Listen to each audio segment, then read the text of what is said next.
다시 한번 우리 인사하겠습니다. 사랑하고 축복합니다. 사랑하고 축복합니다. 우리가 빌립보서는 다 잘 아실 거예요. 빌립보서는 기쁨의 서신입니다. 우리가 세상에 살아가면서 어떤 사람이 가장 기뻐할까? 여러분 어떤 사람일 것 같아요? 네?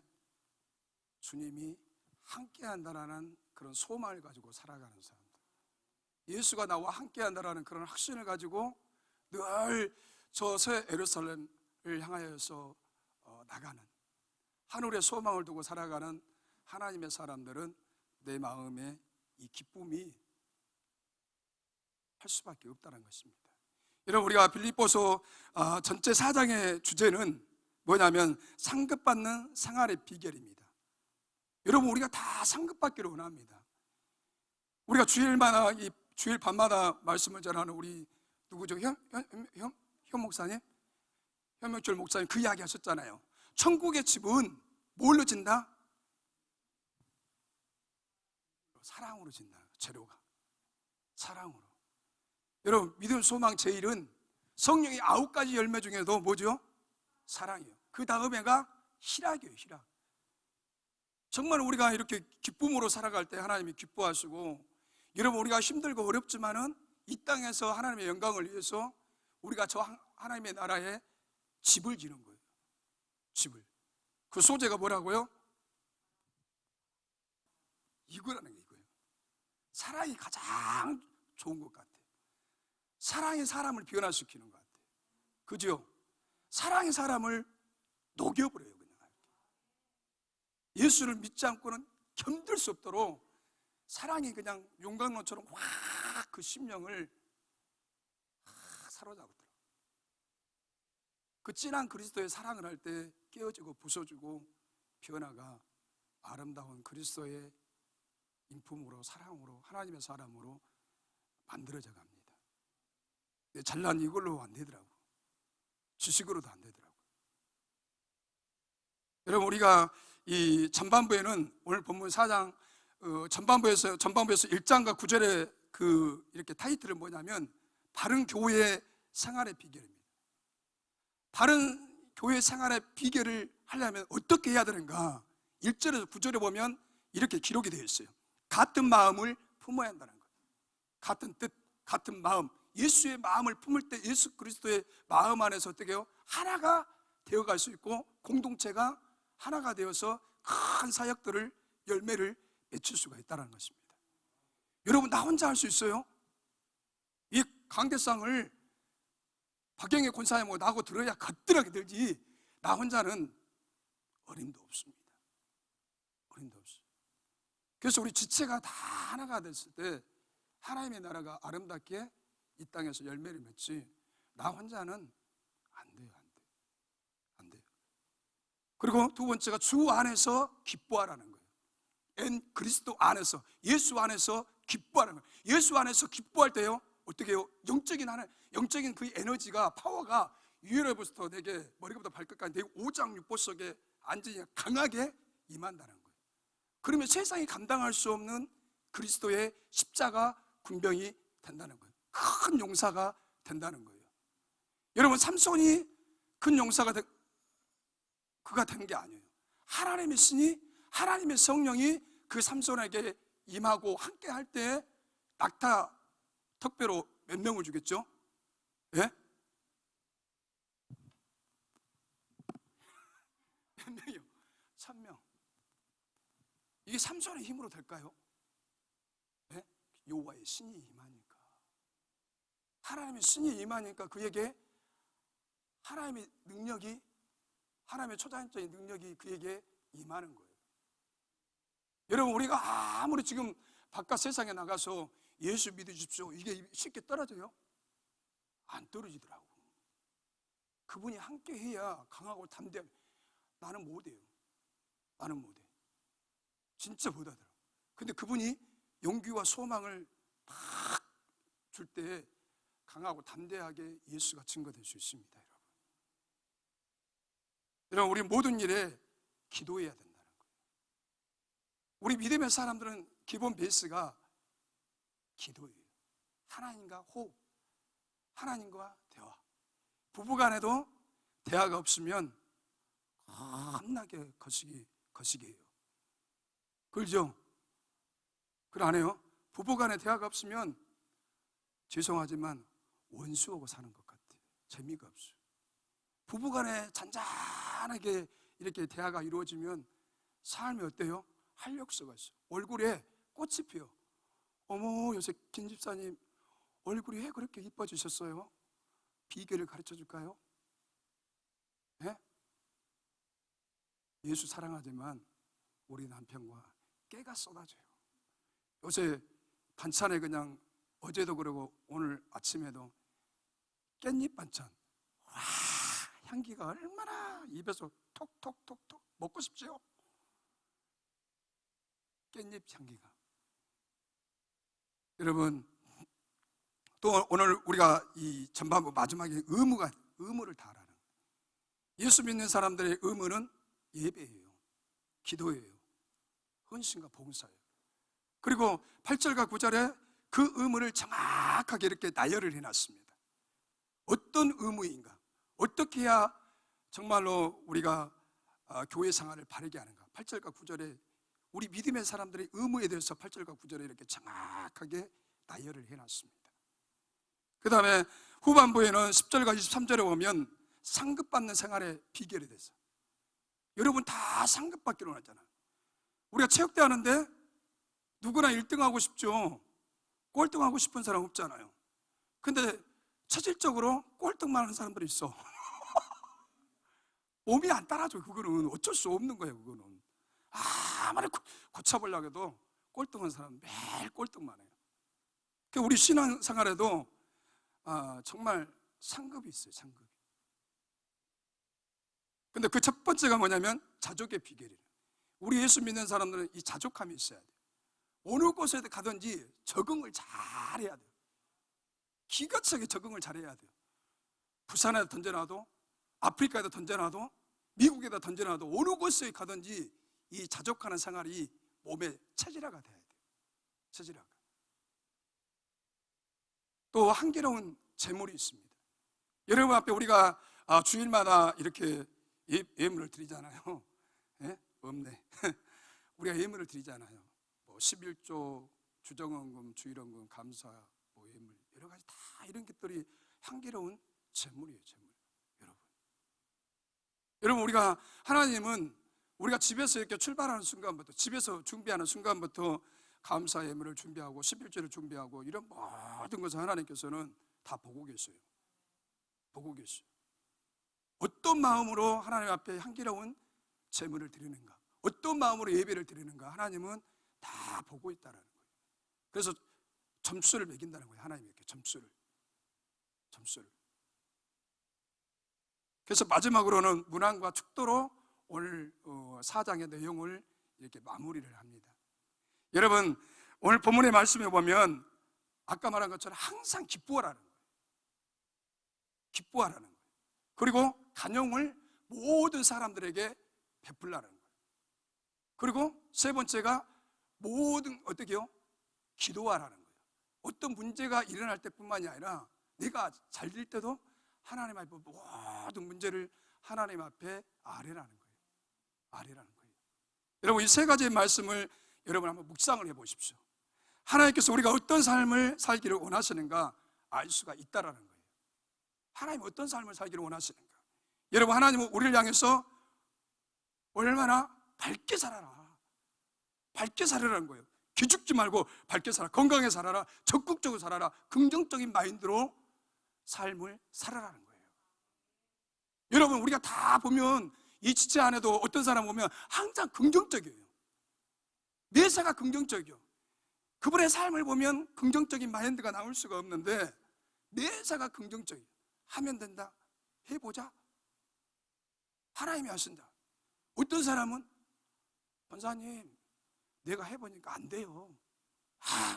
안 돼. 뭐더러 해요. 하지 마라. 근데 어떤 사람은 해보자 이거예요. 해보자. 여러분들은 어떻습니까? 여러분 어떤 마음의 자세로 여러분들 살아가고 있습니까? 여러분 한번 이 시간에 나를 한번 점검을 해보시기 바랍니다. 여러분 우리가 말씀대로 순종한다면 이 세상 사람과 다른 모습을 보여줄 수 있다고 생각합니다. 우리가 말씀대로만 살면 정말 바깥 세상 예수 믿지 않는 사람들과 다름을 보여줄 수 있어요. 다름을. 뭔가 다르다. 말이 다르고 행동이 다르고 말한 것에 대해서 책임을 질 줄 안다. 문제는 우리가 실천하지 못한다는 거예요. 여러분 우리가 다 실천하면서 삽니까? 예? 참 실천하면서 산다는 것이, 죄송합니다. 나만 맛있는 거 먹어서 죄송합니다. 실천하면서 산다는 것이 참 쉽지 않은 것 같아요. 세상에 살면서 항상 밖에 산다, 기뻐하면서 산다, 남보다 부지런하고 성실하고 근면하고 정직하고 이런 모습을 보여줘야 하는데, 때로는 그런 모습을 보여주기보다도 나의 허물, 약한 모습을 보여줄 때가 많습니다. 그래서 누구는 예수 믿는데 왜 저러지? 왜 저런 행동을 하지? 구슬수에 올라요. 정말 우리가 예수를 정말 잘 믿으려면 여러분 하루하루의 우리의 마음의 자세가 중요합니다. 오늘 눈을 뜨면 우리 주목사님은 늘 찬양하시더라고. 주명철 목사님은 눈을 뜨면은 찬양, 잘 때도 찬양, 기도할 때도 찬양. 이야, 삶이 된 것 같아요. 삶이. 그래서 입에서 늘 찬양이 나와. 이렇게 찬양이 나와. 여러분 오늘 본문 5절에 우리가 간용에 대해서 생각해 보려고 합니다. 오늘 본문 5절에 너희 간용을 모든 사람 앞에 알게 하라. 주께서 가까우시리라. 이 말씀을 통해서 우리 모두가 하나님의 음성을 듣는 시간이 되었으면 좋겠습니다. 여러분 오늘 본문의 말씀을, 이 간용은 우리가 생각하는 것처럼 훨씬 더 깊은 의미를 가지고 있습니다. 그 당시에 초대교회 성도들은 많은 핍박이 있었다는 거예요. 예수 믿는 것 때문에 핍박이 있었어요. 예수 믿는 것 때문에, 이유 때문에 당할 수 없는 손해를 많이 받습니다. 여러분 로마가 지배했던 그 1세기의 크리스찬들은 로마 그 황제에게 숭배하지 않으면 물건을 살 수가 없습니다. 이런 찡이 있었어요. 이런 찡이. 황제 숭배를 거부하는 사람들에게는 그 지역에서 살아가기가 너무나 혹독한 시련 가운데 살아가요. 뭘 살 수가 없어요. 황제를 신이라고 주라고 고백하고 시인하고 그 황제를 고백하는 사람에게는 찡을 줘서 그 시장에 가서 어떻게 해요? 물품을, 먹을 식량을 살 수 있었어요. 그런데 이 기독교인들은 황제 숭배나 이런 것들을 다 거부하기 때문에 불이익을 당하는 거예요. 불이익을. 사회로부터 왕따를 당합니다. 왜요? 예수 믿는 것 때문에 왕따를 당하고 있어요. 재산을 몰수를 당하고 자녀들은 친구들 사이에서 어울리지 못하고 살고 있는 터전을 송도린 채 다 빼앗겠다는 거예요. 무엇 때문에요? 예수 믿는 것 때문에, 하나님을 믿는 것 때문에. 그래서 정처 없이 유랑생활을 해야 되고, 그런 일들이 비절비하고 심한 경우는 끌려가서 예수 믿는 것 때문에 순교를 당해야 한다는 거예요. 순교를 당해야 돼요. 이러한 일을 당할 때 자기를 핍박하는, 또 괴롭히는 사람을 향해서 분노하거나 적대시 하지 말라는 거예요. 여러분 같으면 어떻겠어요? 안에서 분노가 안 일어나겠어요? 일어납니다. 그런데 성경은 말하는 이 간용은 오직 하나님만 바라보고 용서하고 품고 인내하며 기다리는 태도예요. 이게 내 힘으로 안 된다는 거예요. 우리가 요사이 나와 마음이 잘 안 맞는 사람을 품는 사치스러운 그런 간용이 아니라, 나를 괴롭히고 나에게 피해를 입히고 그런 사람을 품고 넓은 마음으로 일컬어서 간용이라는 거예요. 여러분 우리는 너무 옹졸해요. 나를 힘들게 하고 어렵게 하면은 그 사람을 품는 게 아니라 등을 돌려버려. 그리고 피해버려요. 그 사람을 도리어 멀리하고 기피합니다. 우리 냉철하게 한번 생각을 해보세요. 나는 어떤 사람인가? 나는 어떤 사람인가? 여러분 하나님께서는 우리를 향해서 이와 같은 간용을 모든 사람에게 보이라고 합니다. 보이라고 그래요. 우리가 조금만 마음이 틀어져도 품지 못하는, 우리가 나를 그 핍박하는 원수를 품을 수 있어요? 나를 핍박하는 원수를 품을 수 있어요, 여러분? 예? 나를 미워하는 사람을 위해서 기도할 수 있어요? 나에게 피해를 주는 사람을 위해서 축복해 줄 수 있는 그만큼 넓은 가슴을 가지고 있는 사람들이, 대학이란 오늘 본문의 말씀이 부담스럽습니다. 부담스러워요. 야, 나를 핍박하는 사람을 축복한다? 그 사람은 대단한 신앙이에요. 네? 그렇지 않습니까? 여러분, 남편이 뭐라고 좀만 해도 막 머리에 막 스팀이 막 어마어마하게 막 올라오는데 거시기 할 수 있어요? 아니에요, 여러분. 우리가 아멘 아멘 하지만 보기 싫다고, 꼴보기 싫어 그냥. 그래 안 해요?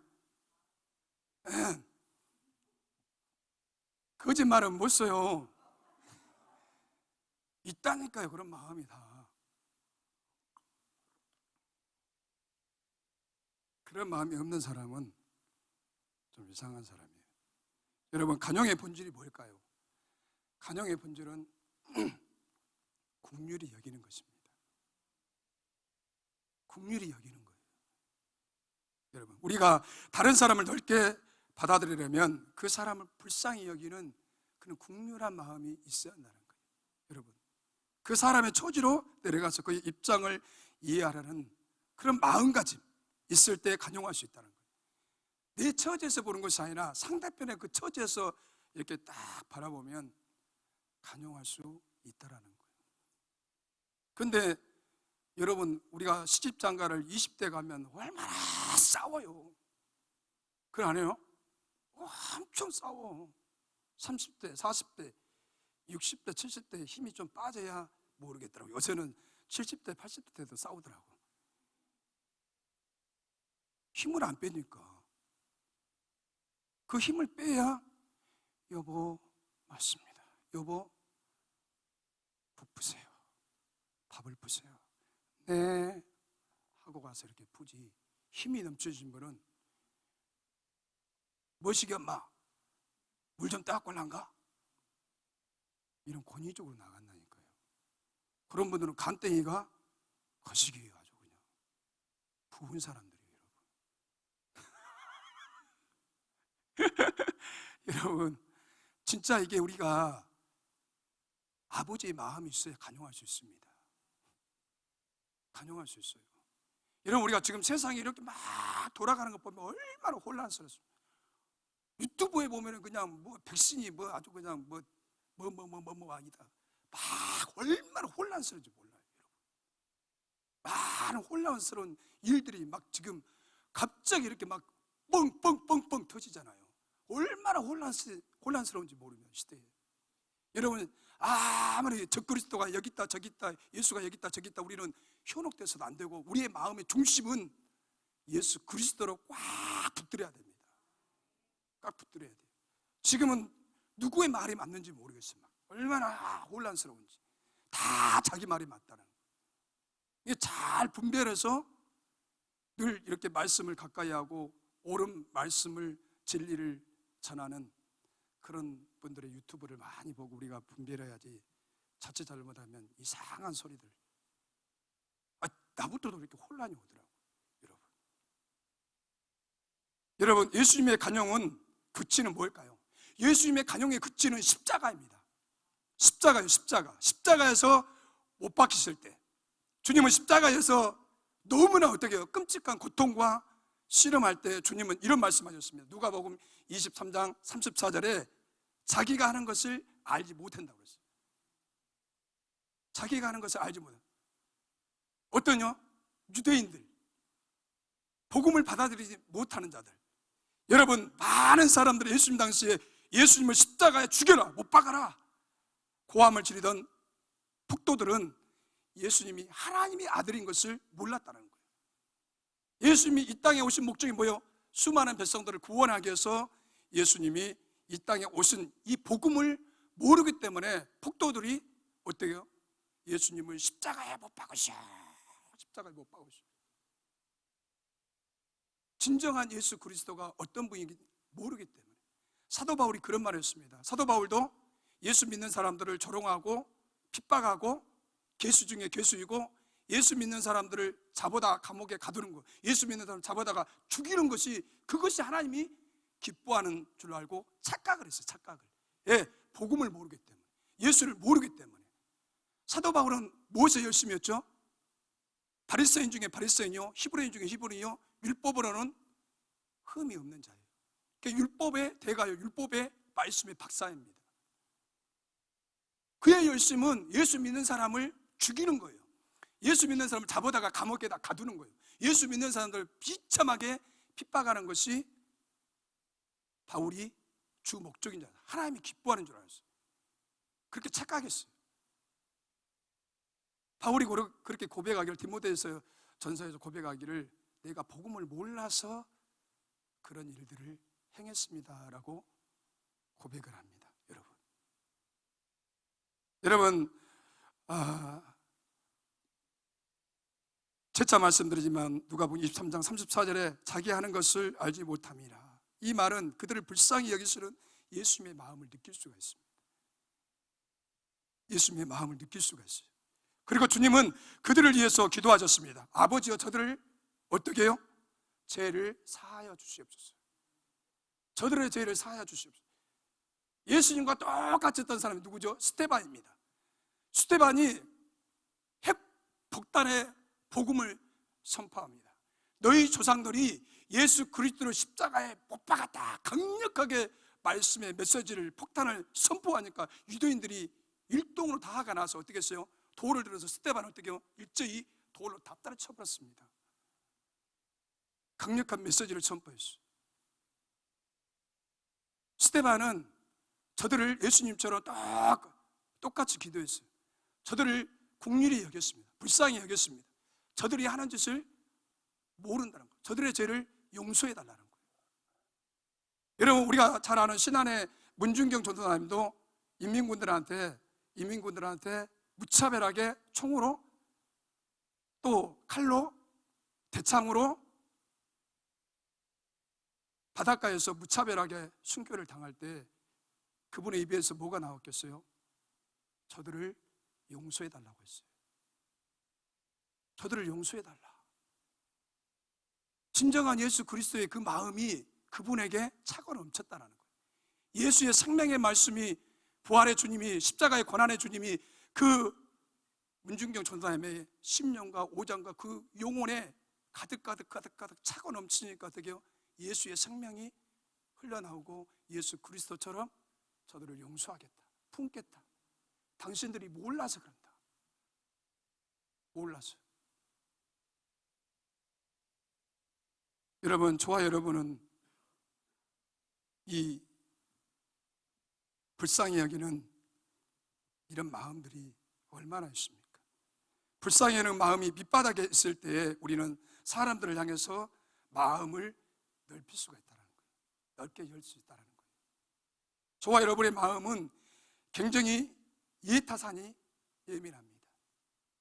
다 조건부예요. 이렇게 조건부. 사랑도 그렇고. 여러분, 우리에게 자제를 안겨주고 고통을 안겨주는 사람을 쉽게 우리 마음에 품지 못한다는 거예요. 그럴 때 많죠. 정말 품지 못할 때가 많아요. 여러분, 아무리 신앙생활을 오래 해도, 여러분, 목사가 되어가지고 10여 년 동안에 오랜 시간에 하나님의 말씀을 거룩하게 가르쳐도 솔직히 인간적으로 이야기한다면 내 마음에 나를 욕하고, 나를 힘들게 하고, 나를 핍박하고, 조롱하고, 비웃고, 나를 힘들게 하는 사람을 나는 품을 수가 없습니다. 내 가슴으로 품을 수가 없습니다. 그러나 주님께서 나에게 은혜를 주시고 나에게 오셔서 사랑하라, 용서하라, 품어라, 간용하라, 그런 마음을 주실 때는, 강권적인 그런 마음을 주실 때는 저도 그렇게 할 수 있다는 거예요. 그러나 내 힘으로는 그런 사람을 품을 수 없습니다. 진정한 그리스도의 정신이, 그리스도의 마음이, 예수의 그 인자한 그 사랑이 내 안에 작동이 될 때 나도 그렇게 품을 수 있고 간용할 수 있다는 것입니다. 여러분, 이런 의미에서 우리가 마태복음 5장 7절에 보면 긍휼히 여기는 자는 복이 있다라고 했습니다. 긍휼히 여기는 자는 복이 있다라고 했어요. 남을 불쌍히 여기는 사람은 진짜 복이 많은 사람이라는 거예요. 여러분, 우리가 이런 사람이 됐으면 좋겠습니다. 저와 여러분에게도 정말로 남을 불쌍히 여기는 이런 복된 사람이 되었으면 좋겠습니다. 남을 정말로 귀하게 여기고 나보다 남을 더 귀하게 여기는, 이게 주님이 얼마나 기뻐하실까요? 그런데 대부분 사람들은 저 사람이 나보다 좀 홀출하고 좀 나보다 뭐가 좀 잘나고 그러면은 대부분 이상해 보죠. 경쟁 대상으로 봐요.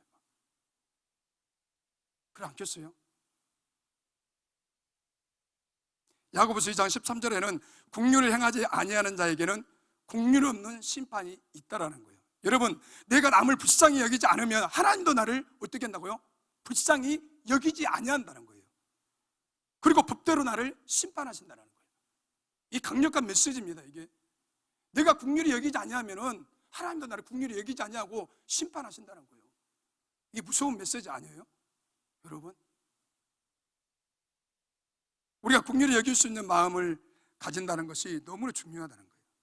그러므로 간용은 우리를 향하신 하나님의 마음이라는 거예요. 하나님의 마음. 여러분, 하나님은 다 미워하는 사람이 없어요. 다 하나님이 사랑합니다. 그래서 다 존귀한 자고 귀한 자이고 보배이고, 그렇기 때문에 하나님은 우리 지체들끼리 어떻게 해요? 다 공동체 안에서 사랑하면서 어울리면서 이렇게 융화를 잘하면서 살아가라는 거예요. 이런 사람도 사랑하고 저런 사람도 관용하고 품고, 원한 사람도 어떻게 해요? 다 품으라는 것이죠. 하나님은 우리를 통해서 관용을 드러내기를 원하신다는 것입니다. 여러분, 우리가 하나님과 어울릴 수 있는 조건을 가졌습니까? 우리가 하나님과 어울릴 수 있는 조건을 가졌어요? 오직하면 하나님은 우리를 원수로 빗대어 이야기하셨습니다. 빗대어 이야기하셨어요.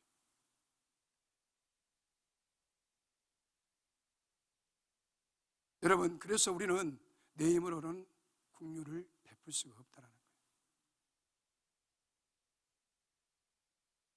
여러분, 먼저 교회 안에 있는 믿음의 형제들에게 우리는 간용을 보이도록 해야 됩니다. 오늘 본문 2절에 보면 두 사람의 이름이 거론됩니다. 요드게와 순두게라는 이름이 두 사람의 인물이 나옵니다.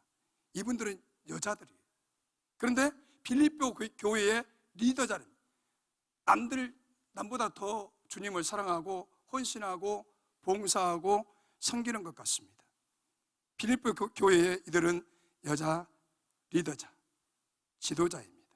그런데 이 두 사람에게는 어떤 일이 일어났냐면 의견 충돌이 일어났습니다.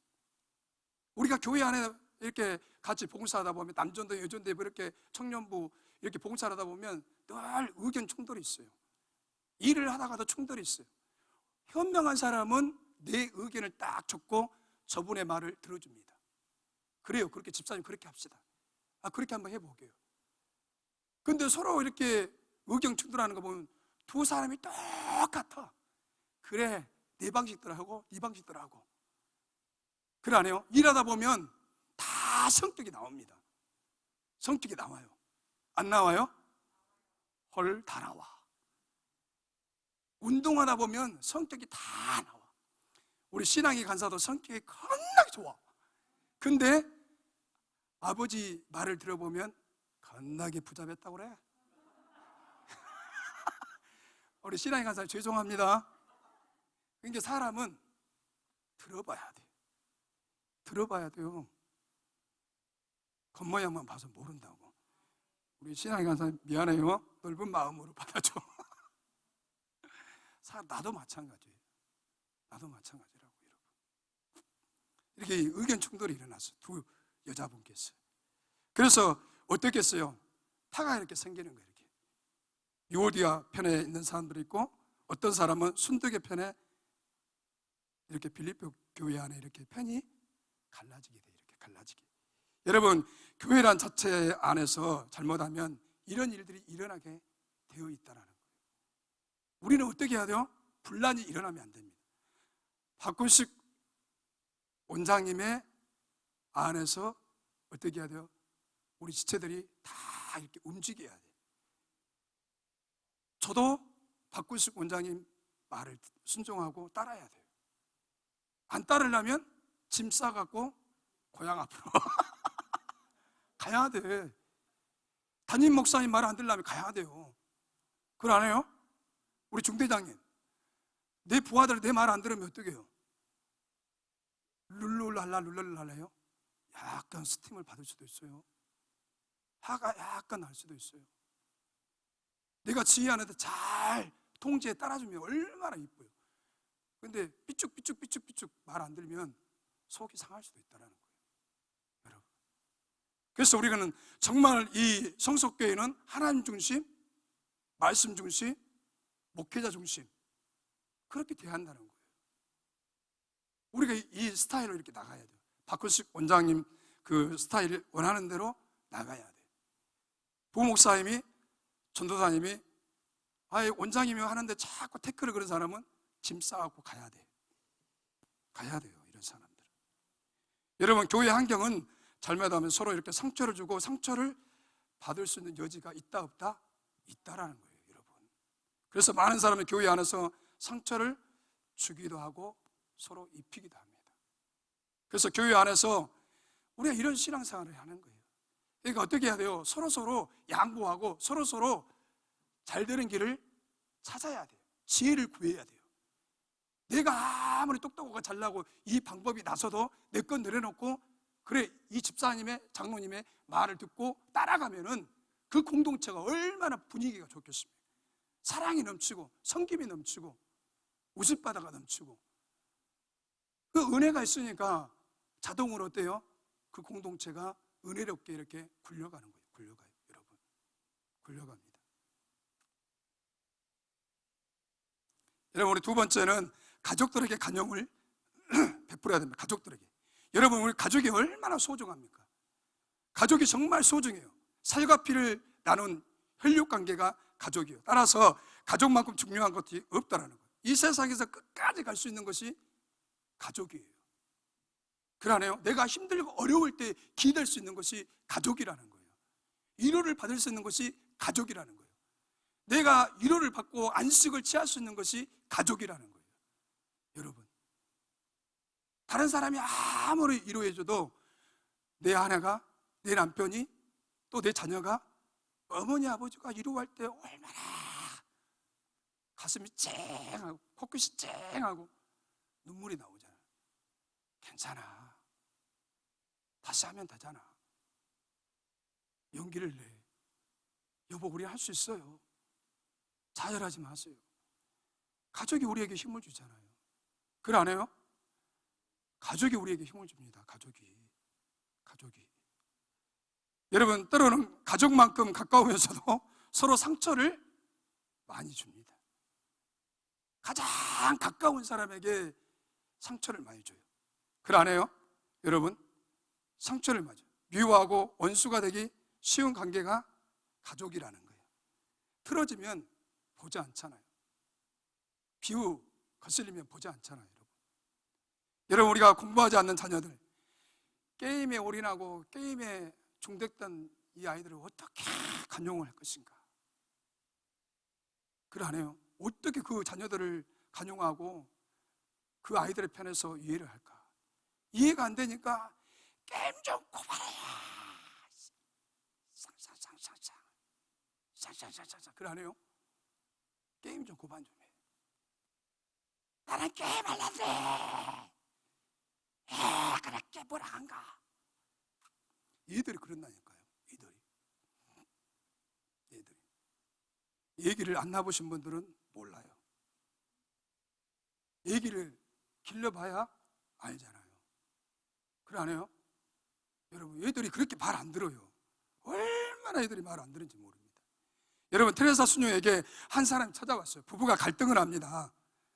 수녀님, 어떻게 하면 이 문제를 해결할 수 있을까요? 충고를 구했습니다.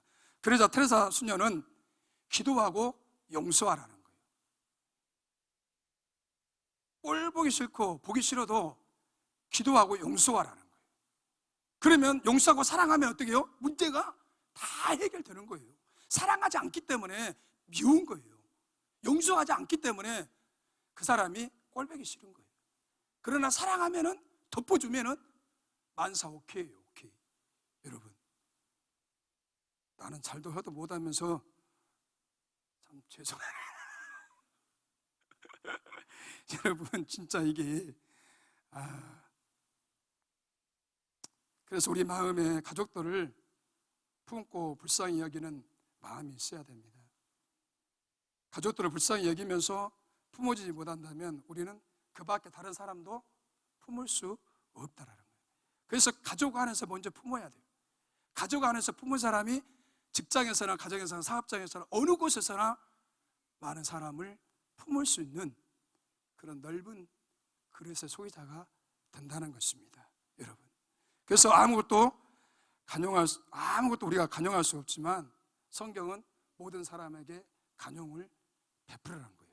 여러분, 내 가슴이 얼마나 넓은가 아내에게 보여줘야 돼요. 내 가슴이 얼마나 넓은가, 태평양처럼, 여보 내 마음이 이렇게 넓어졌어요.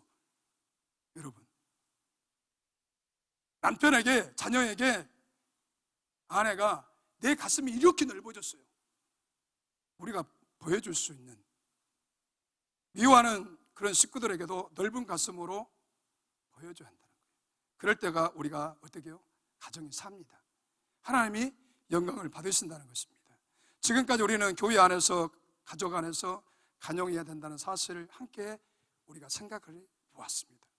그런데 바울은 우리가 이 간용하는 모습을 보여줄 수 있는 한 가지 비결이 있다고 오늘 성경 말씀을 말씀하고 있습니다. 주께서 가까이 오시리라.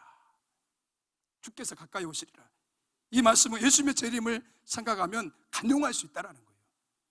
예수님의 재림을 여러분 생각하면 우리가 간용할 수 있다는 거예요. 우리 주님이 구름 타고 오신다는 거예요. 계시록 1장 7절에 보면 볼지어다 그가 구름을 타고 오시리라. 예수님께서 임하시면 이 세상에서 우리가 서로 상처를 주고 소원을 주고 받았던 모든 인간의 관계가 어떻게 해요? 다 떠나가 버립니다. 다 떠나가 버려요. 그래서 예수 안에서 한 형제가 되어 영원토록 주님과 함께 살게 될 것입니다. 그 영광스러운 나라가 화려하고 그 나라의 영광이 크기 때문에 세상에서 받았던 고통과 근심, 모든 상처는 우리가 다 잊어버린다는 거예요. 다 잊어버려요. 여러분, 우리가 그 영광스러운 하나님의 나라를 생각해 보십시오. 우리가 장차 가야 할 저 하나님의 나라, 저 본향을 생각해 보십시오, 여러분. 우리가 용서 못할 사람이 어디 있겠습니까? 품지 못할 사람이 어디 있겠습니까? 간용하지 못할 사람이 어디 있겠습니까? 그날만 바라보면 어떠한 사람도 우리가 용납할 수 있다는 것입니다. 여러분, 아무리 나에게 해를 끼치는 사람이라도 품어줄 수 있는 것입니다. 여러분, 주님이 재림하실 때 그날을 생각하면 우리는 다 참을 수 있다 없다? 다 참을 수 있다는 거예요. 다 참을 수 있어요. 여러분, 우리가 가정에서 답답한 일이 일어납니까? 어떤 사람이 미워합니까? 그럴 때마다 창문을 활짝 열어놓고 볼지어다 구름을 타고 오실 주님이 오신다. 재림의 주님이 곧 오신다. 그래서 초대교인들, 우리 신앙의 선배들이 말하라다 주 예수여, 혹독한 시련 속에서, 핍박 속에서 견딜 수 있는 것은 재림의 주님을 고대하고 재림의 주님을 소망하고 재림의 주님을 확 붙잡았습니다. 그래서 사자의 밥이 되기도 하고 그 십자가의 형틀에, 나무 형틀에 불에 타서 죽기도 하고 사자의 밥이 되기도 하고, 그것은 재림의 신앙 때문에 혹독한 시련을, 고난을 감내하며 이겨낼 수 있는 비결은 그 재림의 주님이 있었다는 거예요. 그 재림의 주님을 소망했다는 거예요. 하나님의 나라를 바라봤다는 거예요. 이 땅을 바라보는 것이 아니라 하늘의 상급을 바라봤다는 거예요. 장차 오실 마라나타 그 예수 그리스도를 바라볼 때 그 혹독한 시련과 죽음의 길을 맞이하냐고 같다는 것입니다. 여러분, 우리가 당장에 눈앞에 크게 보이는 일도 자그맣게 보일 것입니다. 우리는 세상 앞에 우리의 간용을 어떻게 한다고요? 보여줘야 한다는 거예요. 다름을 보여줘야 돼요. 아, 예수 믿는 사람들은 뭔가 다르구나, 우리와 다르구나, 삶이 다르구나. 저들은 이 땅에 소망을 두는 것이 아니라 하늘에 소망을 두고 살아가는 사람들이구나. 아, 뭔가 저 속에는 예수의 생명이 있구나. 뭔가 저들에게는 뭔가가 있기 때문에 나는 저들을 핍박하고 상처를 주고 이렇게 하는데도 도리어 저들은 얼굴에 기쁨이 있고 얼굴에 평강이 있고 심령에 악을 악으로 갚는 것이 아니라 주님의 마음으로 간용하는, 야, 예수 믿는 사람들은 뭔가 다르구나. 이게 진하게 감동을 줄 수 있는, 요새 얼마나 살기 힘듭니까? 요새 얼마나 교회를 향해서 손가락 들고 비아냥거리고 아주 그냥 이러잖아요. 이런 속에서도 우리가 어떻게 해야 돼요? 그들을 향해서 맞대응을 하는 것이 아니라 기도하고 그들에게 천사와 같이 웃어버릴 수 있는, 품을 수 있는, 이 마지막 때에 저와 여러분들이 우리가 마라나타 재림의 주님을 바라보시면서 늘 우리의 마음에 넓은 마음으로 간용할 수 있는 아름다운 성도가 되기를 예수 이름으로 부탁을 드립니다.